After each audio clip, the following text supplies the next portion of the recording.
Por ocasião dos 150 anos da declaração de São José como padroeiro da Igreja Católica, o Papa Francisco decretou o ano que vai do dia 8 de dezembro de 2020 até o 8 de dezembro de 2021 como um ano dedicado a São José, em que se recorda de maneira especial esta figura tão importante na história da salvação, que é São José.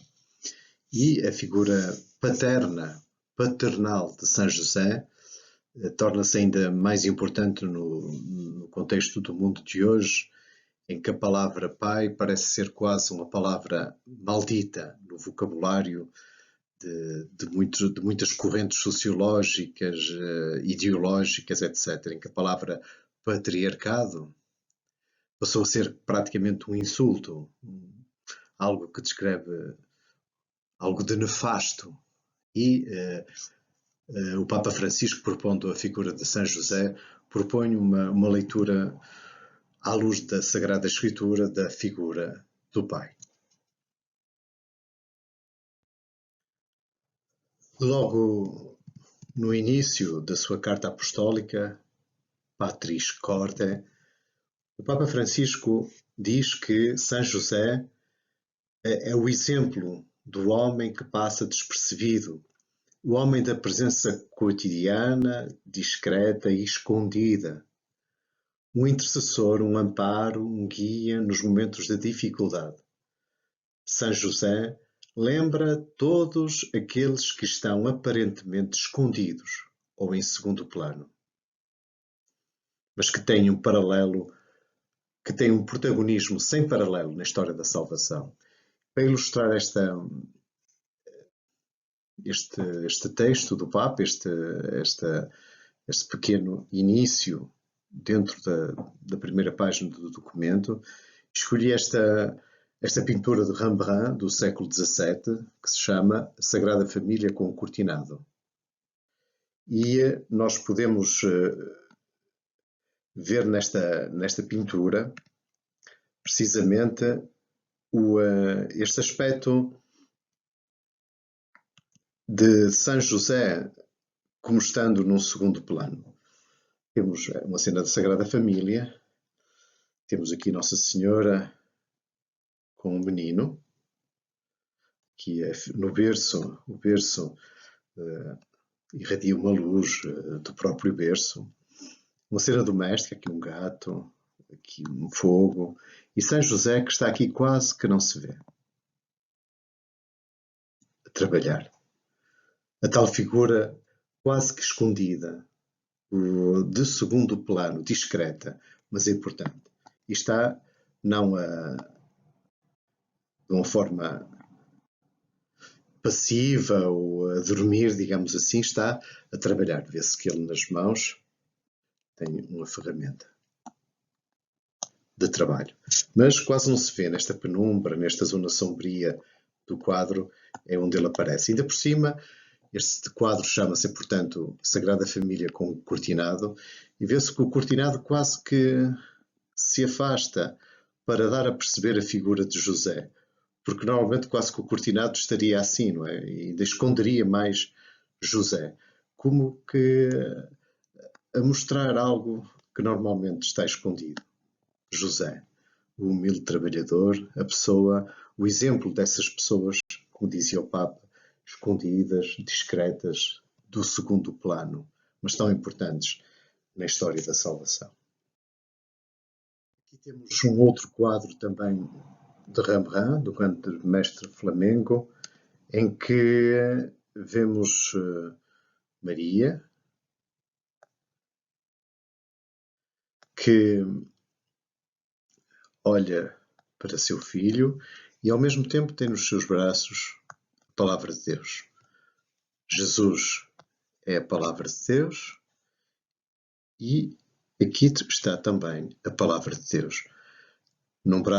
Com o braço, ela como que tira o véu sobre a palavra de Deus, Jesus que é a palavra de Deus, e com outro braço, ela também tira o véu da palavra de Deus através da sua leitura ativa.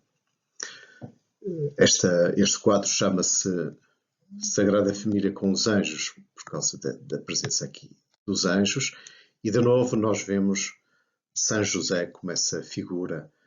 Neste caso temos primeiro plano, segundo plano, terceiro plano, quarto plano, ele está num plano do fundo mesmo do quadro. No mesmo personagem do fundo, mas um personagem ativo que trabalha. Vemos aqui os instrumentos do seu ofício, ele está a trabalhar ativamente. Presença discreta, na penumbra, mas laboriosa.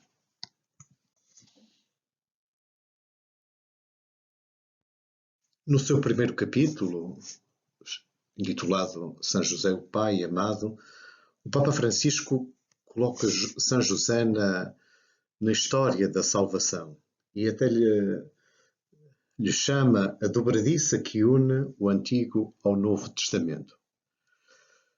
Temos aqui São José, numa pintura de Pier Francesco Mola, do século XVII, São José Lendo, e vemos esta figura de José, aquele que medita a palavra de Deus. Antes de mais, temos aqui o atributo de São José, esta vara seca que floresce em José. A vara seca pode ser a casa de David, de onde já não vinha rei de Israel, que tinha secado, não é? E que com José, filho de David, essa vara floresce e dá de novo, faz com que a vida reapareça nessa linhagem davídica. São José é representado aqui lendo um livro que se vê que é um livro que não é um adorno, que não é um livro que está ali não é um livro fechado nas mãos de um personagem, não é um livro para enfeitar, mas é verdadeiramente um livro para se ler. Vemos aqui a maneira vigorosa como ele segura o livro, a maneira atenta como ele lê a palavra de Deus. E por isso ele é essa dobradiça entre o Antigo e o Novo Testamento, porque ele próprio está mergulhado nesta história que ele sonda através da sua leitura. E assim se coloca inteiramente ao serviço deste plano salvífico de Deus, que ele, mesmo não compreendendo muito bem, sonda através da sua leitura, da sua Lectio Divina.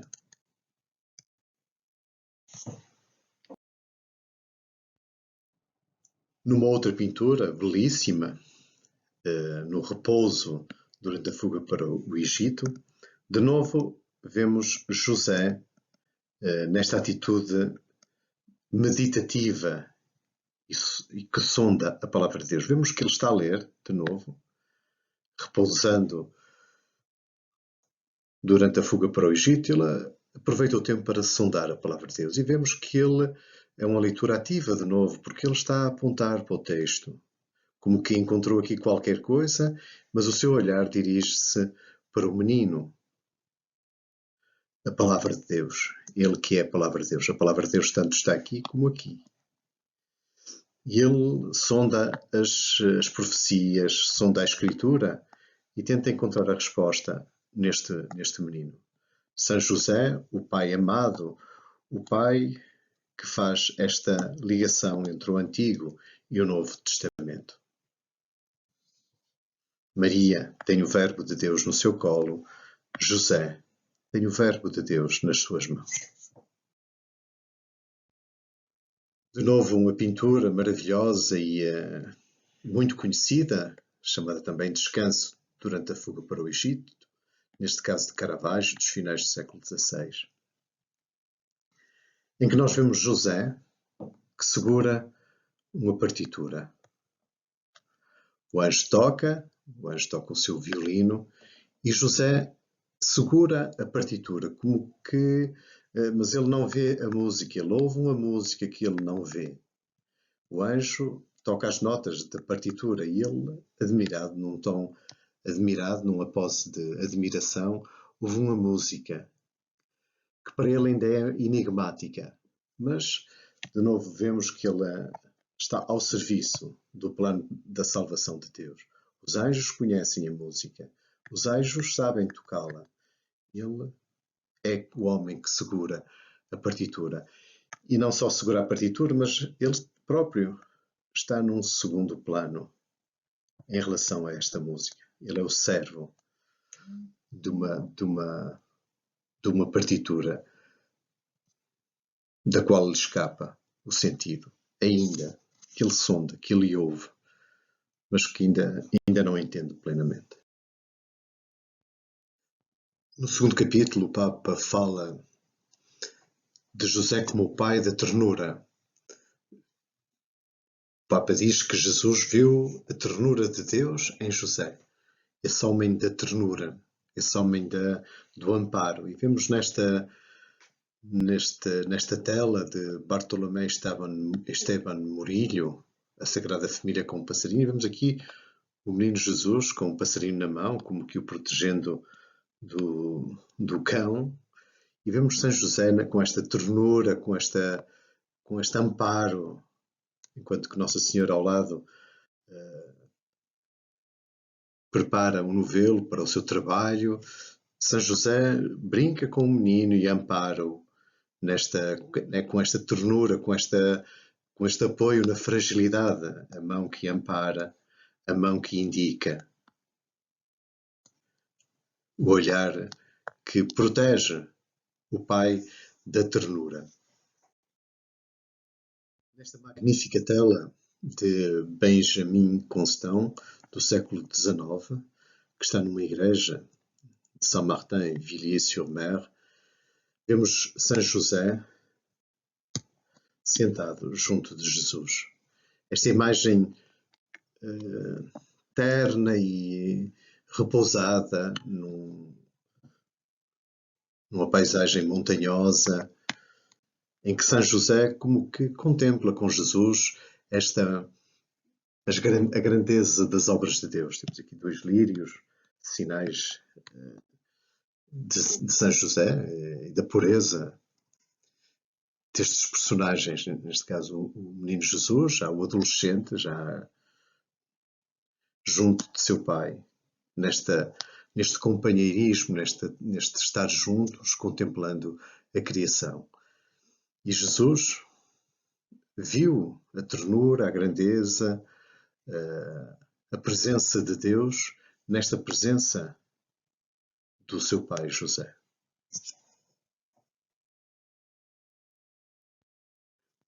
No terceiro capítulo, o Papa fala da obediência de José, o pai na obediência. E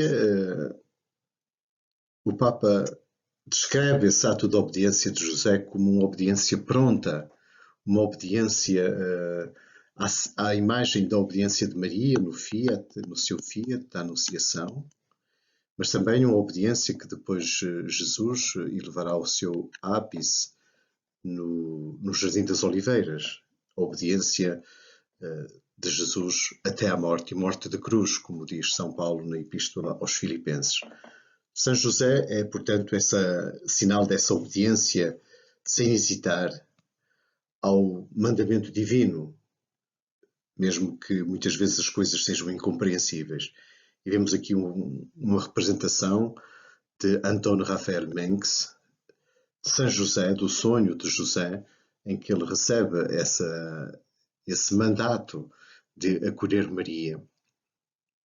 E vemos ele que está dormindo, sempre junto da sua ferramenta, o homem de trabalho, guardando a vara, sinal de virilidade, de força.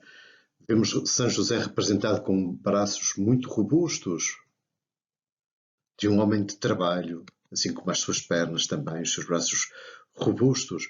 Um homem da obediência robusta, da obediência viril, da obediência sem hesitar, da obediência laboriosa, que não é um sim íntimo, é um sim que sai do coração, mas que se traduz no exercício exterior de atos de coragem, de atos de bravura até, da ida para o Egito, da ida para Belém, do nascimento de Jesus, todas essas peripécias, muitas no meio de grandes sofrimentos. José é o sinal dessa obediência a Deus, viril, corajosa.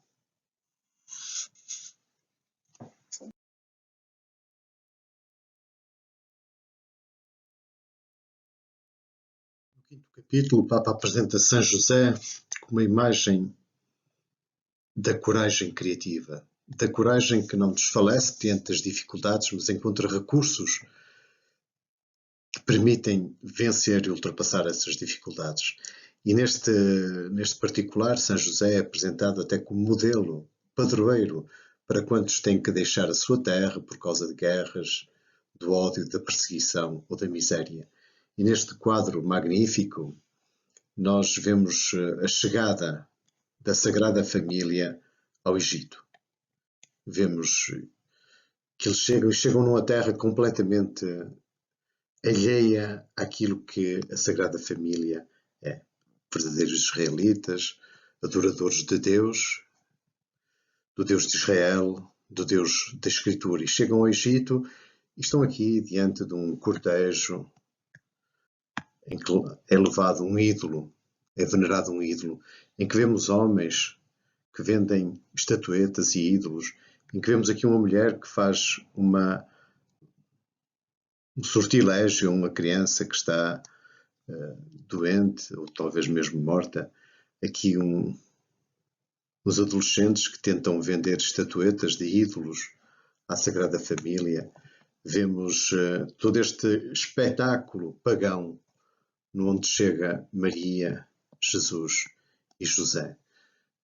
No fundo temos aqui as pirâmides do Egito, temos aqui os templos do Egito, todo este festival pagão, e é neste contexto que José e a Sagrada Família, mas José em particular, tem que encontrar criatividade e coragem para viver neste meio completamente hostil, até do ponto de vista religioso, e até sobretudo para eles do ponto de vista religioso. A figura de José é particularmente conhecida e associada ao trabalho. E esse é o 6º capítulo da Patris Corde do Papa Francisco, em que fala de São José precisamente como esse exemplo do trabalho honesto para sustentar a sua família. Com José, Jesus aprende o valor desse trabalho, a dignidade e a alegria que significa comer o pão com o suor do rosto. E não só Jesus tem esse exemplo de José, aquele que trabalha, mas ele próprio, ele que é Deus conosco, ilumina essa atividade de São José, esse trabalho de José que se torna uma participação na obra de salvação. Através do trabalho, nós participamos na obra redentora de Deus. O homem que pelo trabalho cuida do mundo, o homem que pelo trabalho transforma o mundo, tornando um jardim. Vemos aqui os anjos que apontam para José como quem aponta para um exemplo de homem, ele que é o pai adotivo de Jesus, dedica-se de alma ao seu trabalho para o sustento da Sagrada Família. E esta luz de Jesus é precisamente a luz que ilumina esse trabalho, essa atitude diante do trabalho. No final da Carta Apostólica, o Papa Francisco volta ao tema da sombra do Pai Celeste que José é na Terra. São José é na Terra a sombra do Pai Celeste, do Pai do Céu. E neste magnífico quadro de Georges de Latour, vemos Jesus, que é a luz do mundo, ele que ilumina José. Vemos esta figura curvada, venerável, robusta, trabalhadora, discreta, que desaparece na penumbra do quadro, mas que que é como que uma sombra, precisamente. Uma sombra dessa paternidade divina. Jesus, em José, viu um sinal do Pai do céu, do seu Pai, aquele em que na cruz Jesus chamava Pai.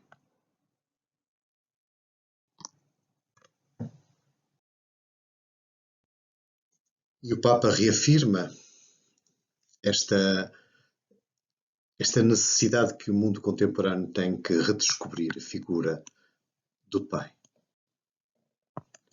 De que São José é perfeitamente um exemplo, uma imagem, uma figura do Pai que é dom de si próprio, que não é o Pai dominador, o Pai que esmaga, mas o Pai que se sacrifica através do dom da sua vida. Não que seja sacrifício em si, mas dom de si próprio. Não o Pai que sufoca, que torna infeliz, mas o Pai que faz com que o filho se sinta acolhido, se sinta bem-vindo neste mundo.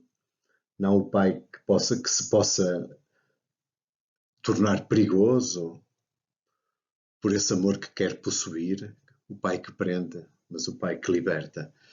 Como eu dizia, neste mundo em que a palavra patriarcado, poder paternal, são quase insultos, em que o homem não é visto como um pai, muitas vezes, mas quase como um violador, um violento, etc. A figura masculina perdeu esse encanto da figura paterna. Injustamente, em muitos casos, na grande esmagadora maioria dos casos, muito injustamente, e por isso que o Papa faz esse diagnóstico dizendo que o mundo atual é um mundo em que se tem que redescobrir a figura do pai. E o pai não se nasce pai, mas torna-se pai pelo exercício da paternidade. Ele diz mesmo, na sociedade atual, muitas vezes os filhos parecem ser órfãos do pai. E a própria Igreja de hoje precisa de pais. E São José é precisamente o exemplo, um sinal dessa paternidade. Um dos temas que o Papa evoca desde o início da sua carta apostólica é o facto de São José ser evocado como padroeiro da boa morte. Temos aqui uma representação da morte de São José. E porquê é que São José é padroeiro da boa morte? Não porque tivesse uma morte sem dor, não sabemos se foi com dor ou sem dor, não que fosse uma morte digna ou indigna, segundo critérios que muitas vezes são discutidos socialmente, mas porque teve a melhor companhia na morte. Na morte ele estava ladeado, segundo a tradição naturalmente, por Jesus, seu filho, e por Maria, sua esposa. Pois temos aqui a representação dos anjos presente no seu leito de morte. Ele tinha a melhor companhia possível, Maria e Jesus.